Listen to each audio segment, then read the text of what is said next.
Bonjour à tous, j'espère que vous allez bien. Je vous retrouve aujourd'hui avec une nouvelle vidéo qui fera l'objet d'une création d'une nouvelle thématique sur cette chaîne. Et oui, encore une nouvelle thématique, mais en fait, au lieu de mettre un peu tout en fouillis dans la catégorie divers, je vais essayer quand même de classifier un petit peu mes vidéos. Donc la nouvelle thématique fera l'objet de tout ce qui touche à l'organisation de notre coin bricolage. Donc coin bricolage pour ceux qui ont peu de place, scrap room ou craft room pour ceux qui auront vraiment une pièce dédiée. Quoi qu'il en soit, il faut parfois qu'on trouve des astuces pour bien classer nos affaires, pour trouver des idées, pour bien organiser, pour que tout soit pratique pour pouvoir bricoler et qu'on n'ait pas besoin de mettre une demi-heure à s'installer avant de pouvoir créer. Aujourd'hui, on va parler d'une petite bricole, mais vraiment très rapide, que vous pouvez vous essayer de décliner en fonction de ce que vous avez autour de vous et qui peut finalement vous permettre d'économiser des sous. Je m'explique. Lorsque j'ai déménagé, j'ai fait le tri un petit peu dans mon bazar créa et je me suis rendu compte que j'avais des rubans en doublon, c'est-à-dire que j'avais acheté 2 fois la couleur écrue ou 2 fois l'organza bleu turquoise, etc. Et je me dis, c'est un peu couillon, c'est un peu bête. Je fais exprès d'aller dans des magasins qui coûtent pas cher pour acheter mon matériel, notamment les rubans.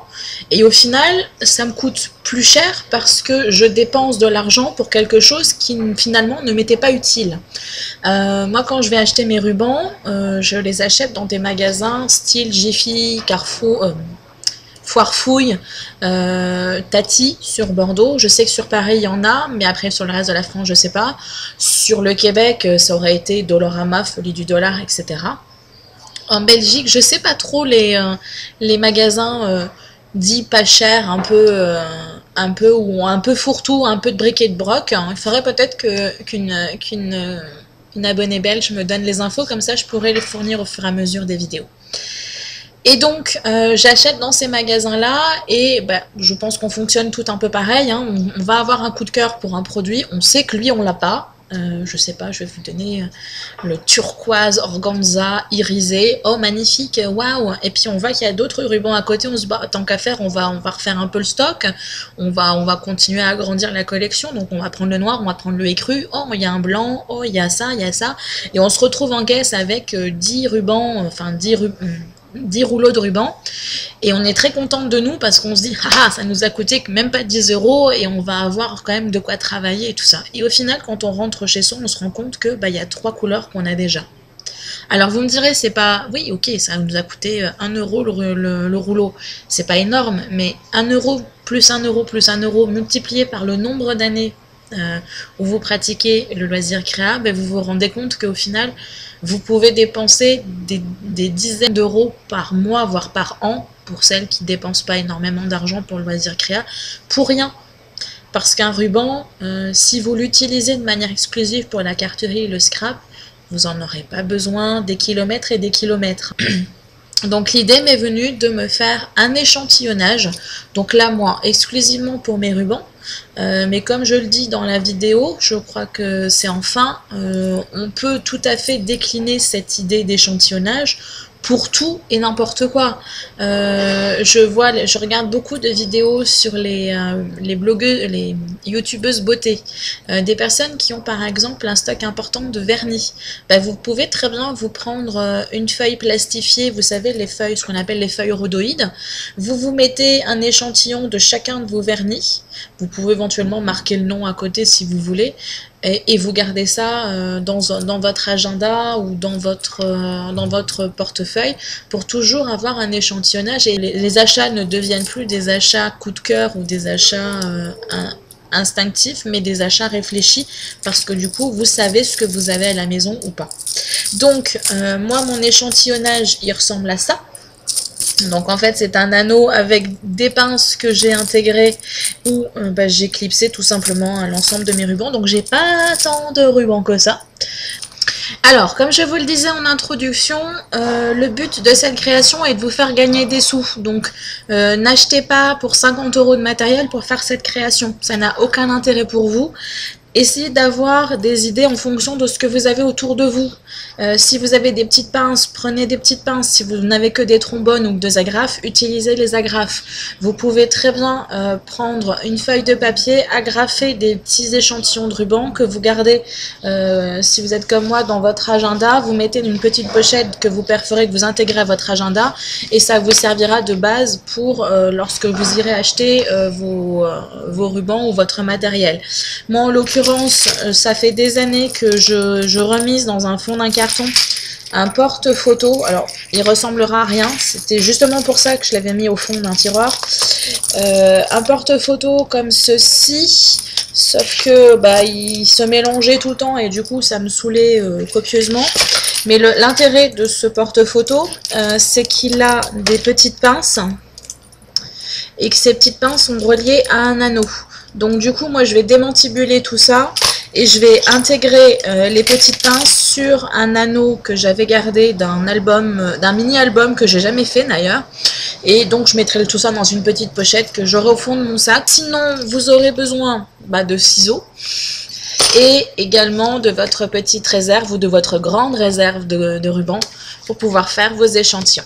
Alors, moi je vais commencer par démantibuler mon petit bidule.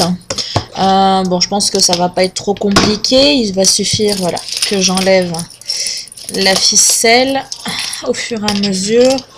Je coupe tout ça. Donc du coup, j'ai des petites perles que je pourrais garder si je veux. Récup.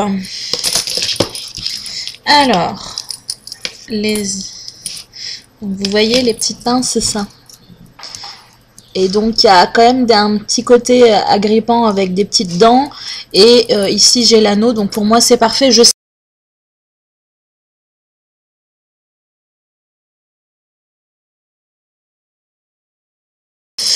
mes petites pinces, mes petits anneaux, je vais en garder simplement un.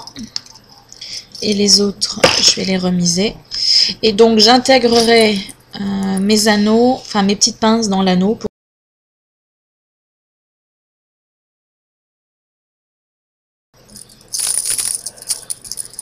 Voilà. Alors j'ai fini d'intégrer en fait l'ensemble de mes échantillons au niveau des petites pinces. Donc je verrai plus tard à essayer de m'acheter des pinces qui sont peut-être un tout petit peu moins volumineuses. Mais bon, dans l'immédiat, honnêtement, ça me va très bien. J'ai l'ensemble des rubans que j'ai à ma disposition. Donc après, vous pouvez très bien, si vous avez un gros stock de rubans, classés avec différents anneaux. Je sais pas, moi par exemple, dans mon stock, je vais avoir des rubans en organza et je vais avoir des rubans en satin.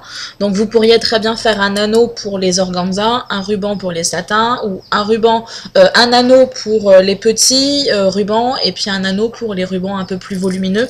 Après, ça sera à vous à classer un petit peu selon le stock que vous avez. On va pas classer de la même manière quand on a 10 rubans que quand on en a 150 ou 50. On n'est peut-être pas obligé d'avoir 150 rubans. Voilà, et donc pour éviter que ça s'abîme dans mon sac, j'ai été récupérer un petit pochon en organza. Et je vais mettre tout ça dedans. Alors c'est pas forcément peut-être pratique, ça sera une création qui va évoluer au fur et à mesure du temps. Dans le petit pochon et au fond de mon sac, comme ça je pourrais utiliser ces échantillons pour bien choisir mes achats la prochaine fois au niveau de mes rubans. J'espère que cette petite vidéo vous a donné finalement des idées pour classer votre matériel. Ça peut être utilisé pour plein de choses finalement. Vous pouvez très bien vous faire une page avec un échantillonnage de vos encres. Une page avec un échantillonnage de vos crayons, de vos feutres, voilà, de la laine si vous êtes une bricoleuse ou une tricotineuse ou une tricoteuse ou une brodeuse. Vous pouvez finalement décliner à votre création, à votre loisir créatif, pardon, cette petite idée d'échantillonnage. Je vous dis à très bientôt et d'ici là, faites attention à vous. Bye bye.